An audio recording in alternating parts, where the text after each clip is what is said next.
దేశవ్యాప్తంగా 5 రాష్ట్రాల అసెంబ్లీ ఎన్నికల ఫలితాలు చాలా చర్చనీయాంశంగా మారుతున్నాయి. ముఖ్యంగా ఇవాళ ఫలితాలు వెలువడుతున్న కొద్దీ చాలా ఆసక్తికరమైనటువంటి పరిణామాలు కనిపిస్తున్నాయి. ముఖ్యంగా అందరి అంచనాలకు భిన్నంగా తమిళనాడు ఎన్నికల ఫలితాలు రిపీట్ అవుతున్నాయి. ముఖ్యంగా తమిళనాడులో దాదాపు అన్ని ఎగ్జిట్ పోల్స్ డిఎంకేకి పట్టం కడతాయని చెప్పినా సరే అన్ని ఫలితాలకు విరుద్ధంగా విభిన్నంగా ఏకంగా టీవీకే పార్టీ కొత్తగా స్థాపించినటువంటి పార్టీ అనూహ్యంగా లీడ్ లో కొనసాగుతోంది. సో ఈ నేపథ్యంలో ఈ వివరాలపై మనతో మాట్లాడేందుకు జాయిన్ అవుతున్నారు ప్రముఖ విశ్లేషకులు పురుషోత్తం రెడ్డి గారు. సార్ నమస్తే. నమస్తే రెహమాన్ గారు. సార్ ఎలా చూడాలి? తమిళనాడు ఫలితాలు వెలువడుతున్నాయి. అందరి అంచనాలని దాటుకుని అందరి అంచనాలని భిన్నంగా టీవీకే పార్టీ లీడ్ స్పష్టమైనటువంటి ఆధిక్యాన్ని కనబరుస్తూ ముందుకు సాగుతున్నటువంటి పరిస్థితి. అంటే ఇక్కడ కంపారిజన్ ఎలా చూడాలి టీవీకే పార్టీ యొక్క విజయ పరంపరను? రెహమాన్ బేసిక్ గా ఈ ఎలక్షన్ జరిగిన తర్వాత అందరి దృష్టి బెంగాల్ వైపు ఉంది. టైట్ ఫైట్ ఉంది బీజేపీకి టీఎంసీకి ఏమవచ్చు అని. తమిళనాడు తీసుకున్నారు. కారణం ఏంటంటే డిఎంకే గెలిచిపోతుంది. అందరి ఆసక్తి ఏంటంటే విజయ్ గారు యొక్క ప్రభావం ఎవరిని ముంచుతుంది, ఎవరిని గెలిపిస్తుంది. అవును, ఈయనకి ఎన్ని ఇంతే తప్ప పరిమితమైంది. బెంగాల్ పైన అందరూ ఫోకస్ ఉంది. రివర్స్ లో ఇప్పుడు బెంగాల్ అందరూ వేసి తమిళనాడు వైపు వెళ్తున్నారు. కారణం ఏంటంటే ఎవరికి ఉపయోగపడతాడు అనే చర్చ కాస్త అందరినీ కొట్టేస్తాను వస్తాడు అనే వైపు మారింది. మనం పరిగణలో తీసుకుంటే ఒక 2-3 అంశాలు మనకు కనిపిస్తాయి. మొట్టమొదటి అంశం ఏంటంటే తమిళనాడులో గత 5 ఏళ్ల డిఎంకే పరిపాలన పట్ల ఒక తీవ్ర వ్యతిరేకత, ల్యాండ్ వ్యతిరేకత ఉందనేది క్లియర్ గా అర్థం అవుతుంది. రీజన్ ఏంటంటే ఇప్పుడు ఏఐడిఎంకే టీవీకే ఏదైతే ఉన్నాయో 2 పార్టీలు అపోజిషన్స్, 2 పార్టీలు అయిన తర్వాత లాభపడాల్సిన డిఎంకే ఆ 2 పార్టీల కన్నా వెనకబడిపోవడం అనేది అంతే. ప్రభుత్వం మీద ఎంత వ్యతిరేకత ఉంది అనే దానికి ఒక కారణం. రెండవది ఏంటంటే తమిళనాడులో లీడర్షిప్ పట్ల తమిళనాడులో ఇప్పుడు వ్యక్తి పూజ అన్ని చోట్ల ఉంటుంది. తమిళనాడు కాస్త ఆత్మాభిమానం ఎక్కువ. మా ఎంజిఆర్, మా జయలలిత, మా కరుణానిధి అనేది ఉంది. ఒక హీరోయిన్ జయలలిత గారు చనిపోయారు, కరుణానిధి గారు చనిపోయారు. ఎవరు లీడర్? వాళ్ళు జాతి అనే పదం కూడా వాడతారు. ఎవరు లీడర్ దీనికి అనే పర్సనాలిటీ వచ్చినప్పుడు స్టాలిన్ గారు ఉన్నప్పటికీ కూడా ఆయన వయసు రీత్యా ఆయన కొడుకు ముందుకు వచ్చేసినాడు. కాబట్టి తమిళనాడులో ఏకోన్ముఖ లీడర్ ఎవరు అనే చర్చ వచ్చినప్పుడు విజయ్ గారిలో అది చూసినారు. అంటే విజయ్ గారు వాళ్ళంతటి అవుతారా కాదా అనే చర్చ కన్నా ఆ రకంగా ఫెరోషియస్ మొండిగా కొట్లాడదాం. ఎందుకంటే మీరు చూడండి, అధికారంలో ఉన్న పార్టీ ప్రతిపక్షంలో ఉన్న ఏఐడిఎం వెనకాల కేంద్ర ప్రభుత్వం ఉంది. ఇంత ఉన్నా కూడా ఒక మొండిగా ముందుకు వచ్చాడు చూడండి. అది చిన్న విషయం కాదు. ఎవరికొవరికి ఉపయోగపడతాడని వచ్చినాడు ఆయన. మన ప్రయత్నం అనే వచ్చినప్పుడు నిలబడ్డారు కదా. కొత్త సమాజం, తమిళనాడు సమాజం ఆయన ఆకట్టుకునింది, ఆయన వెనకాల నడబడింది. కాబట్టే ఈరోజు వాళ్ళిద్దరిని కాదని ముందుకు వచ్చాడు. ఆయన విజయం సాధించట్టే. రేపు ముఖ్యమంత్రి అవుతాడా, ఎవరైనా సహాయం తీసుకుని అవుతాడా కాడా అనేది కాదు. ఈ ఇద్దరికన్నా ముందెళ్ళిపోవడమే ఆయన సాధించిన అద్భుతమైన విజయం. కాబట్టి విజయ్ గారు విజయం సాధించేసినారు. ముఖ్యమంత్రి కావడం అనేది సాంకేతికం, అవ్వచ్చు కాకపోవచ్చు. ఇప్పుడున్న పరిస్థితుల్లో అవుతారనేది అవుతుంది. కాబట్టి ఖచ్చితంగా తమిళనాడులో ఉన్నటువంటి ప్రత్యేక పరిస్థితులన్నీ కూడా స్టాలిన్ గారిని విజయం వైపు నడిపించడంలో దోహదపడిందని చూడవచ్చు. అయితే ఇక్కడ విజయ్ పొలిటికల్ జర్నీని ఆంధ్రప్రదేశ్ లో వైఎస్ జగన్ తో పోలిస్తే ఎలా కంపేర్ చేస్తారు మీరు? ఎందుకంటే ఆయన కూడా ఒంటరిగా పోటీ చేశాడు, ఈయన కూడా ఒంటరిగా పోటీ చేశాడు. ఇటీవల విజయ్ ప్రచారంలో అయితే ఏకంగా జగన్ విజయ్ కలిసినటువంటి ఫోటోను కూడా విస్తృతంగా విజయ్ ఇలాగా డిస్ప్లే చేసినటువంటి పరిస్థితి. విజయ్ గారిలో జగన్ గారిలో విజయ్ని చూడొచ్చు జరుగుతున్న పరిణామాలు చూస్తే. రీజన్ ఏంటంటే ఒంటరిగా పోటీ చేయడం కాదు, సాహసం, తెగువ, ఈ 3 ప్రధానం. ఎగ్జాక్ట్లీ. ఎందుకంటే చూడండి, జగన్ గారిలో తెగింపు, తెగువ, ఈ 3 జగన్ గారిలో మనకు స్పష్టంగా కనపడ్డాయి. 2009లో రాజశేఖర రెడ్డి గారు మరణించిన తర్వాత రాజకీయ రంగ ప్రవేశం చేశాడు. ఓదార్పు యాత్ర, పేర్లు ఏదైనా పెట్టండి. ఎంతమందిని ధిక్కరించినాడు? ఆ రోజున రాష్ట్ర వాతావరణం ఏంటంటే కేంద్రంలో, రాష్ట్రంలో కాంగ్రెస్ పార్టీ బలమైన పార్టీగా ఉంది. 2 ప్రధాన ప్రతిపక్షం తెలుగుదేశం బలమైన పార్టీగా ఉంది. వాళ్ళు జగన్ రానివ్వడం కోసం కాంగ్రెస్ తో కలవడానికి సిద్ధపడ్డారు. అవిశ్వాసం అప్పుడు విప్పు జారీ చేసి మరీ ఓటేసినారు. 3 ఒక ప్రపంచం లాగా 18% ఓట్లు అంటే చిన్నది కాదు. ప్రజారాజ్యం చిరంజీవి గారి రూపంలో కొత్త పార్టీ. ఇంకోవైపు ప్రాంతీయ అస్తిత్వానికి ప్రతినిధిగా టీఆర్ఎస్. 4 పార్టీలున్న రాష్ట్రంలో అసలు పార్టీ పెట్టడం ఒక పెద్ద తెగువ కదా, సాహసం కదా జగన్ గారిది. గెలుస్తాడు వాడతారు కాదు, నిలబడ్డాడు. తర్వాత 10 ఏళ్ళ తర్వాత ముఖ్యమంత్రి అయ్యాడు, వెంటనే కాలేదు. మామూలుగా ప్రాంతీయ పార్టీ అయితే ముఖ్యమంత్రిగా, లేకపోతే దుకాణం బంద్. కళ్ళ ముందే చిరంజీవి గారు దుకాణం బంద్ చేసుకుని కాంగ్రెస్ లో చేరిన పరిస్థితి. ఇట్లాంటి వాతావరణ రాష్ట్రంలో ఆయన సినిమా హీరో కాదు, తండ్రి చనిపోయినాడు. తండ్రి అభిమానం అంతా కాంగ్రెస్ లో ఉంది ఓటర్ రూపంలో. ఎట్లా అన్నప్పుడు నేను నిలబడతానని ఆయన సాహసం చేసిన తీరు, ఆ సందర్భంగా 16 నెలలు జైల్లో పోయినా కూడా రాజీ పడిన తత్వం, ఎందుకని ఖచ్చితంగా జగన్మోహన్ రెడ్డి గారిని ఒక లీడర్ గా ఎమర్జ్ చేసి కాంగ్రెస్ ఓట్ల నుంచి ఆయన లాక్కోవాలి మామూలుగా. ఎందుకంటే కాంగ్రెస్ మెన్, ఆ రోజుకి రాజశేఖర రెడ్డి గారు కొడుకే కదా, కాంగ్రెస్ ఎంపీ, గుండు గుర్తుగా కాంగ్రెస్ ఓట్లు తీర్చుకోవాలి. కానీ ఆయన నిలబడిన తీరు కాంగ్రెస్ ఓట్లు, ప్రజారాజ్యం ఓట్లు, తెలుగుదేశం ఓట్లు అన్నిటి తీర్చుకున్నాడు. అంత తీర్చుకొని ఆ పొజిషన్, ఆ తర్వాత పొజిషన్. ఒకసారి ఓడిపోయాడు 2014లో, అయినా మారలేదు. అంటే ఏ రోజుకైనా సరే తండ్రిలాగా ముఖ్యమంత్రి కావాలి, తాను అనుకున్నది తాను చేయాలి. దానికోసం రిస్క్ తీసుకుని వచ్చాడు. ఇప్పుడు మనకి యథాతథంగా విజయ్ గారిలో చూడండి, 2 పార్టీలు ఉన్నాయి, బలోపేతమైన పార్టీలు, మామూలు పార్టీలు కాదు. డిఎంకే అధికారం, ఏఐడిఎంకే ప్రతిపక్షం. రెండోది ఏఐడిఎంకేలో బీజేపీ నాయకత్వం కలిసి ఉంది. ఈ టైంలో 3వ పార్టీ పెట్టడమే సాహసం కదా. ఆయనకు ఆఫర్స్ కూడా వచ్చాయి ఏదైనా ఫ్రంట్ లో చేరమని, ఆయన చేరలేదు. కాబట్టి ఆ తెగువను చూపించేసరికి ఈ యూత్ కానీ కొత్త తరం ఓటర్లు, మనకు ఒక లీడర్ దొరికినాడు, జయలలిత లేదు, స్టాలిన్కి ఏమో వయసు అయిపోతా ఉంది, స్టాలిన్ కుమారుడు అంత ఎమర్జీ కావట్లేదు, ఒక నాయకుడు మనకు ఉన్నప్పుడు ఆయన నిలబడదామని నిలబడ్డారు. రజనీకాంత్ గారు విజయ్ గారితో పోల్చుకుంటే ఎంత గొప్ప హీరో, కానీ ఆయన నిలబడలేకపోయినాడు. పార్టీ పెడతానంటాడు, ఊహం చేసి ఎవరు కట్టారనుకుంటున్నాడు. కానీ అతనితో పోల్చుకుంటే చాలా చిన్న హీరో రజనీకాంత్ పోల్చుకుంటే, కానీ యంగ్టర్ గా నిలబడదామని చూశాడు. అది సమాజం ఆహ్వానించింది. రెండోది మీకు ఆ మొత్తం వ్యవహారంలో ఒక సభలో 10ల సంఖ్యలో జనం చనిపోయినప్పుడు ఎవరైతే డిమోరల్ అయిపోయింటారు, కానీ నిలబడ్డాడు. ఆయన ఎంత చొరవ చూపాడనడానికి ఒక మంచి ఎగ్జాంపుల్ ఏంటంటే, జగన్మోహన్ రెడ్డి గారితో ఆయన బాగానే ఉంటాడు, ఆ మాటకు వస్తే డిఎంకే వాడు బాగుంటుంది, స్టాలిన్ కూడా బాగుంటాడు. ఆ పిల్లలు కూడా మనం చూసాం వాళ్ళ అనుబంధాన్ని. జగన్ గారు అదే విధంగా ఈయన కలిసి ఉన్న ఫోటోని ఒక ర్యాలీలో ఎవరో ఒక జగన్ అభిమాని ఆయనకి ఇస్తే మామూలుగా ఏం చేయాలి, తీసి లోపల పెట్టుకోవాలి గౌరవంగా. ఎందుకని తమిళనాడులో తెలుగు వాళ్ళు బాగుంటారు, జగన్ అభిమానించే వాళ్ళు ఉంటారు, చంద్రబాబును అభిమానించే వాళ్ళు, పవన్ కళ్యాణ్ అభిమానించుంటారు. ఎంత రిస్క్ తీసుకున్నారంటే జగన్ గారి ఫోటో తను ఇస్తే అందరికి చూపించినాడు. అంటే నేను జగన్ తో బాగున్నాను చెప్పడమే కదా, ఆ సాహసం కదా. ఎందుకంటే దీని పవన్ కళ్యాణ్ అభిమానులు, చంద్రబాబు అభిమానించే దూరం అయ్యే అవకాశం ఉందేమో. ఎగ్జాక్ట్లీ. అంటే మామూలు రాజకీయాలు చేస్తారు. ఈయన ఏం సాహసం చేశాడు, ఎట్లా వాళ్ళు బీజేపీతో ఉన్నారు, జగన్ గారిని అభిమానించే వాళ్ళు నన్ను ఏదో అభిమానిస్తున్నారు, దిగదాం, వాళ్ళన్న మనతో ఉంటారు. ఇది కదా రాజకీయాల్లో సాహసం అంటే. అంటే మన అనుకుంటే దిగేస్తే వాళ్ళన్న మనతో ఉంటారు, ఈసారి కాదు వచ్చేసారి గెడదాం. ఈ తరహా రాజకీయం అనేది ఖచ్చితంగా జగన్ గారిలో జగన్ గారిని చూసి నేర్చుకుంటారని నేను అన్నాను. ఆ తరహా లక్షణాలు కనిపిస్తున్నాయి.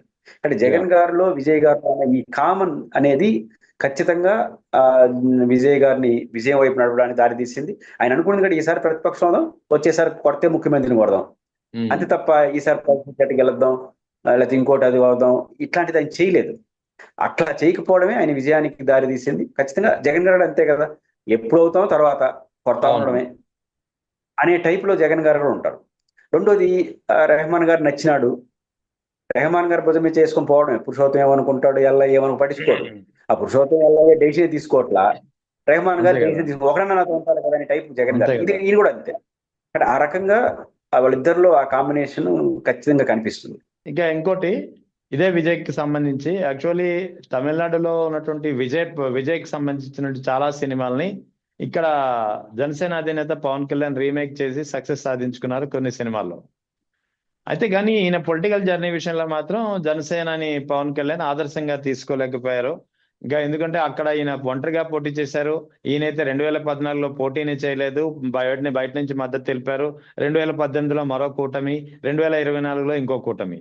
అంటే ఎక్కడా కూటమి దాటి బయటికి రాలేదు. ఒంటరిగా పోటీ చేసినప్పుడు 2 చోట్ల ఓడిపోయారు పవన్ కళ్యాణ్. సో పవన్ కళ్యాణ్ వర్సెస్ విజయ్ అన్నప్పుడు ఎలా చూడాలి ఈ కంపారిజన్ ని? నేను పవన్ కళ్యాణ్ గారిని విజయ్ గారిని పోల్చి చూడలేనంత గ్యాప్ వచ్చేసింది.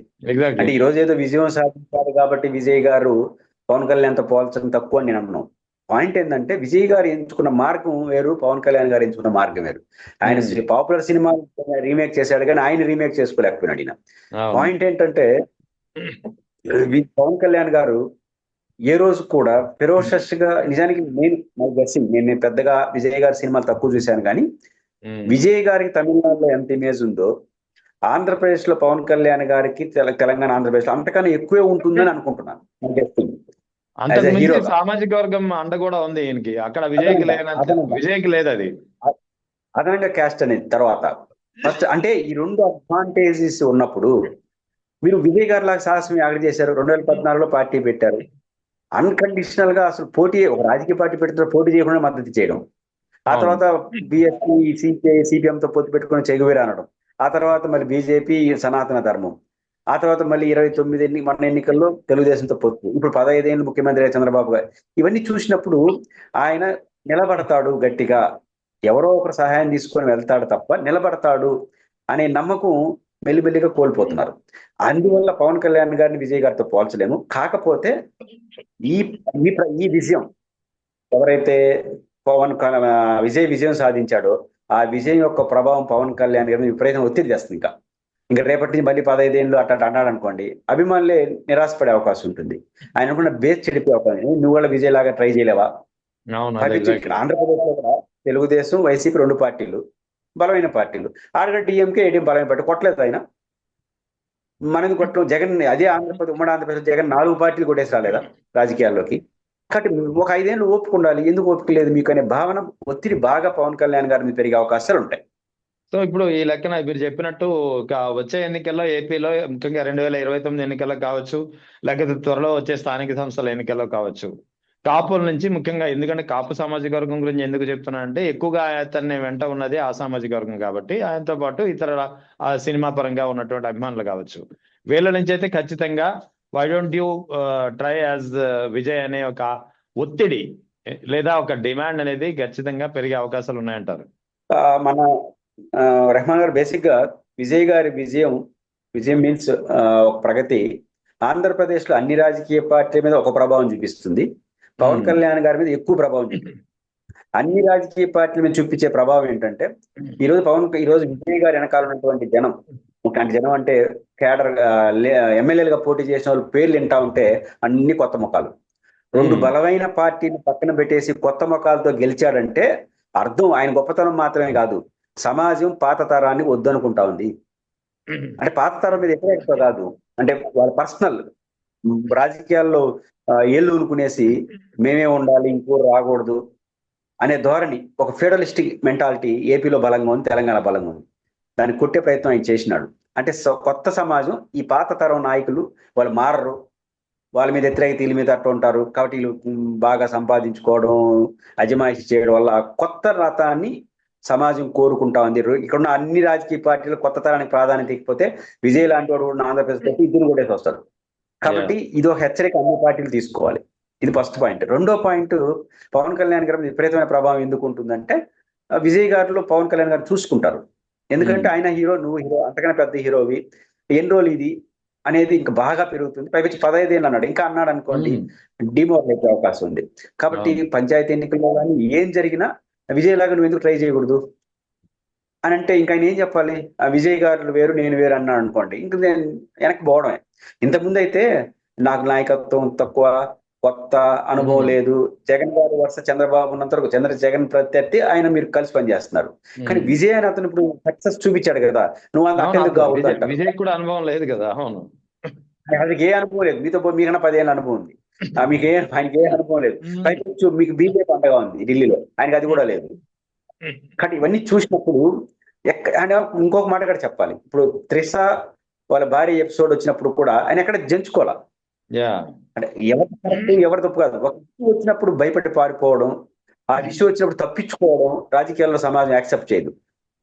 త్రిష ఇష్యూ వచ్చినప్పుడు ఫ్రెండ్ గానే చూసినాడు, ఏమనుకుంటాం అనుకోండి, వాళ్ళ భార్య కూడా వ్యతిరేకంగా ప్రచారం. అంటే నేను అనేది కష్టం వచ్చినప్పుడు పారిపోకుండా ఉండడమే లీడర్షిప్ లక్ష్యం. అది ఏంటి కరెక్ట్ తప్ప. జగన్ గారిలో అదే కదా.